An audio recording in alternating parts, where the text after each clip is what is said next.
Hello dears, ഇന്നലെ നഴ്സറിയിൽ നിന്നും വാങ്ങിക്കൊണ്ടുവന്ന പെൻറ്റാഫ്ലവർ റീപോട്ടിംഗ് ആണിന്ന്.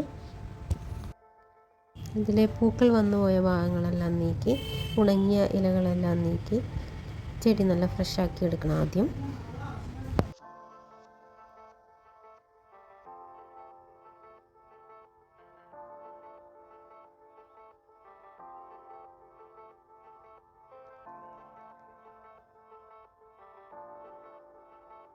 പുതിയൊരു ചട്ടിയിലേക്ക് നമുക്കിത് മാറ്റി നടാം. അതിനു വേണ്ടി ആദ്യം കരിയിലകൾ കൊണ്ട് ചട്ടിയുടെ പകുതി ഭാഗം നിറയ്ക്കണം.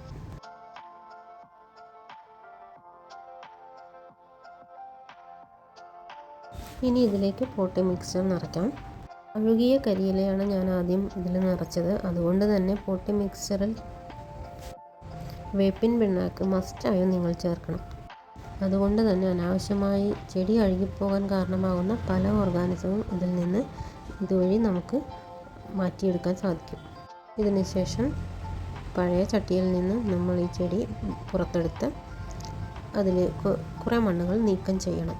നഴ്സറിയിൽ നിന്ന് വാങ്ങുമ്പോൾ ഉണ്ടാകുന്ന ആ മണ്ണുകൾ കുറച്ച് ഹാർഡായിരിക്കും. അപ്പോൾ ആ മണ്ണുകൾ നീക്കം ചെയ്തതിന് ശേഷം പുതിയ ചട്ടിയിലേക്ക് ചെടി വയ്ക്കുന്നതാണ് എപ്പോഴും നല്ലത്. ഇനി നമുക്ക് പോട്ടിംഗ് മിക്സ്ചർ നിറച്ച പുതിയ ചട്ടിയിലേക്ക് വയ്ക്കാം. വെച്ച് ഒന്ന് അമർത്തി കൊടുക്കുക. അതിനുശേഷം കുറച്ചുകൂടി പോട്ടിംഗ് മിക്സ്ചർ ഇതിൻ്റെ ചുറ്റിനും ഇട്ട് കൊടുത്ത് ഉറപ്പിക്കുക.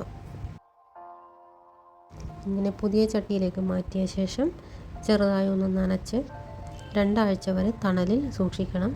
അതിനുശേഷം മാത്രമേ വെയിലത്തേക്ക് മാറ്റി വയ്ക്കാൻ പാടുള്ളൂ.